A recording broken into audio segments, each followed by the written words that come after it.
Épisode bonus.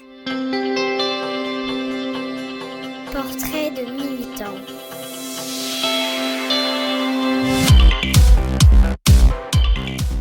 Bonjour et bienvenue dans le podcast de la CFDT.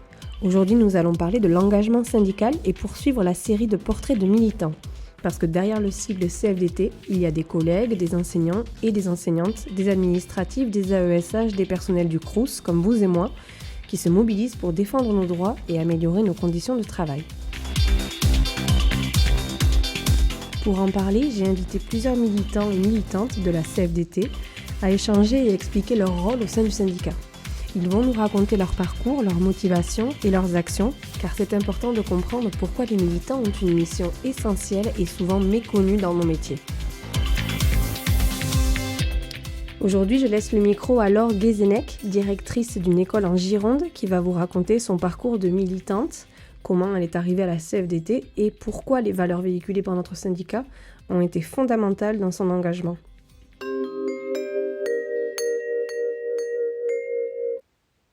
Je suis Laure Guézenec, je suis actuellement directrice d'une école de 3 classes en Gironde. Je suis engagée à la CFDT depuis le début de ma carrière, donc j'ai adhéré une fois que j'ai eu le concours, donc en 2009. Et ce qui m'a donné envie de m'investir, ce sont les valeurs portées par la CFDT.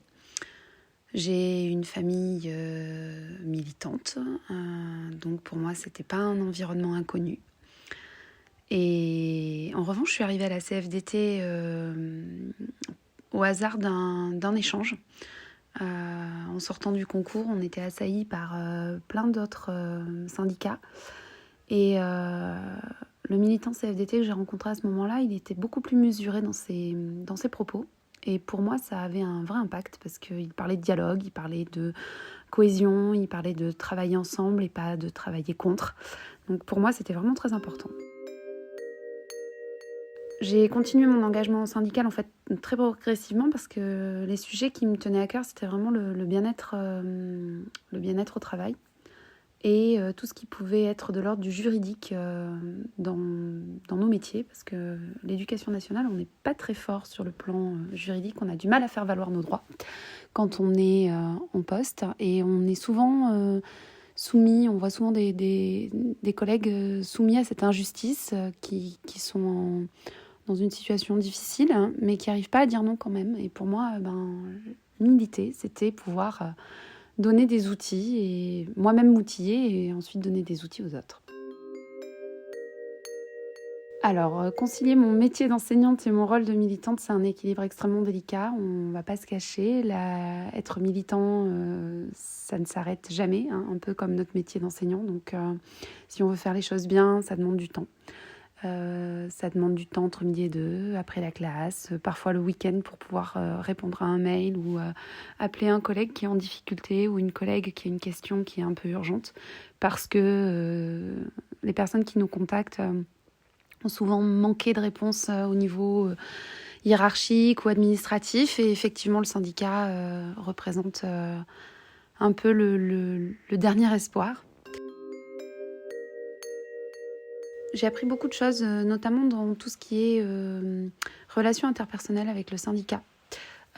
J'ai appris que empathie et sympathie n'étaient pas la même chose, que pour faire un bon accompagnement, il était parfois nécessaire d'être avec du recul, tout en étant extrêmement empathique pour pouvoir dire à la personne qu'on accompagne, effectivement, je te crois, je suis là pour t'accompagner, mais pas pour prendre en charge l'émotion. Sinon, notre jugement est complètement faussé et on n'arrive plus à faire un très bon travail.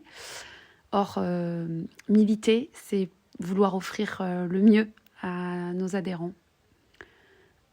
Un exemple concret pour moi où la CFDT a pu faire la différence, c'est souvent en instance.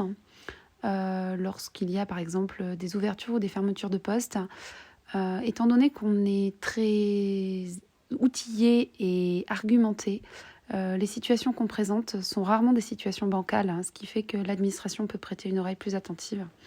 Et on est aussi souvent très pointu sur certaines questions qu'on traite ensuite avec l'administration directement. Et ça a été plusieurs fois au cours des mandats que j'ai exercés que l'administration a restauré la situation d'un collègue ou d'une collègue. Ça me paraît être vraiment des choses précises, de ne pas demander tout et n'importe quoi, mais quand on le demande, on est suffisamment crédible pour que ce soit accordé. Et ça, je trouve que la CFDT œuvre toujours dans ce sens-là. Actuellement, les priorités syndicales sont vraiment sur le bien-être au travail. À mon avis, c'est ce qu'il va falloir cibler. On est aussi sur des questions au niveau de la direction d'école et sur ce qui est de l'ordre de la relation interpersonnelle entre les enseignants, leur hiérarchie et les parents. À mon avis, le suicide de Caroline Grandjean, qui est intervenue le jour de la rentrée, il fait aussi écho à celui de Christine Renon et au mal-être généralisé des enseignants qui n'arrivent plus à trouver de sens. Pour moi, la priorité syndicale, c'est vraiment remettre du sens à nos métiers et être dans quelque chose de construit. Les enseignants du premier degré qui sont en but à une société qui change complètement. Moi, je parle du premier degré parce que c'est vraiment mon champ d'action, mais la société a évolué à une vitesse incroyable.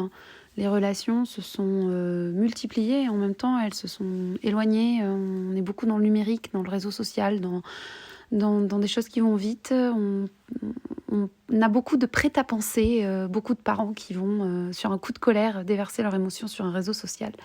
Ça va impacter les collègues. Et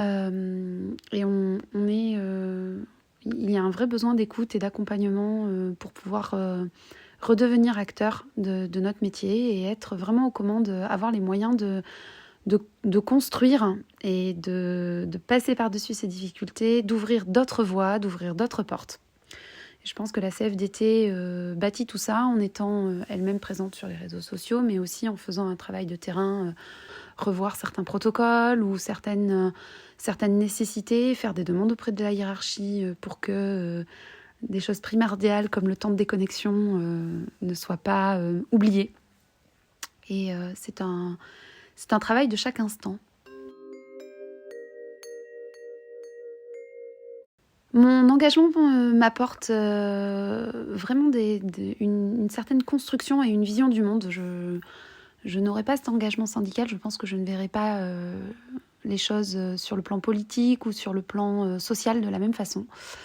Je me suis aussi rendu compte que l'engagement qui se fait dans la colère est un engagement qui va provoquer beaucoup d'aigreur parce qu'on ne va compter que les défaites ou les choses qu'on n'aura pas obtenues, alors qu'à la CFDT, on est vraiment sur un plan plus joyeux, où on va essayer de construire un projet de vivre ensemble, où on va demander à nos adhérents de s'émanciper. Et l'émancipation, l'autonomie, c'est vraiment des choses extrêmement importantes dans la vie.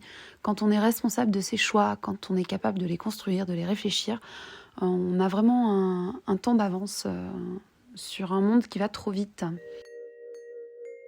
Un souvenir marquant de mon militantisme, je dirais que j'ai un souvenir extrêmement naïf de la première fois où j'ai siégé, par exemple, et où j'ai pris la parole pour m'opposer à ce qu'était en train de dire un Dasen, et où à l'intérieur de moi, c'était un chaos indescriptible parce que j'osais m'élever contre une autorité hiérarchique qui à ce moment-là n'était pas du tout une autorité hiérarchique puisque nous étions en instance.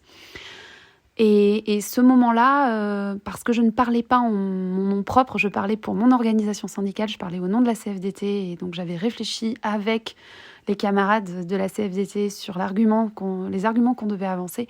Et en fait, ça m'a permis de beaucoup relativiser cette relation très infantilisante que l'on peut avoir avec notre hiérarchie. Et surtout, je me suis rendu compte qu'en face de nous, nous n'avions que des hommes et des femmes qui font des erreurs d'hommes et de femmes ordinaires.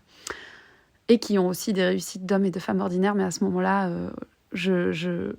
pour mon souvenir, en tout cas, c'était vraiment une très grosse erreur. Et le fait de pouvoir argumenter, d'avoir réfléchi ça, avait permis d'infléchir un petit peu la position qui nous était opposée.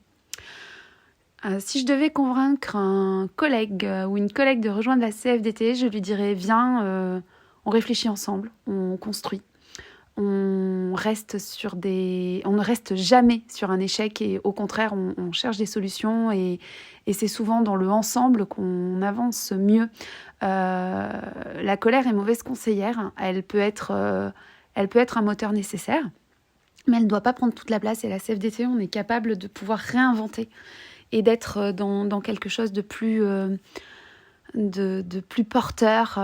Et surtout, on est un vrai collectif, puisque là, moi, j'ai parlé pour le premier degré, mais en rentrant à la CFDT Éducation, pour moi, c'était vraiment de pouvoir découvrir le second degré, de pouvoir découvrir le supérieur, mais aussi les personnels qui sont dans les Crous, qui sont très éloignés en fait de mon univers de petite école rurale et qui m'ont ouvert d'autres questionnements et d'autres perspectives. Donc rencontrer l'autre, c'est vraiment le moteur de la CFDT.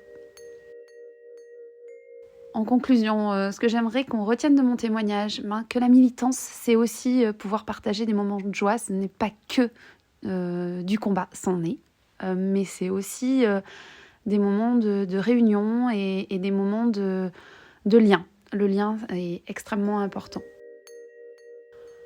Actuellement, je vois l'avenir du syndicalisme dans l'éducation comme étant la porte de sortie par rapport à toutes les difficultés qu'on peut rencontrer. Le syndicalisme, c'est ce qui va permettre de remettre le collectif au même niveau que l'individu et pour des victoires qui soient quand même plus éclatantes parce qu'elles ont été obtenues ensemble.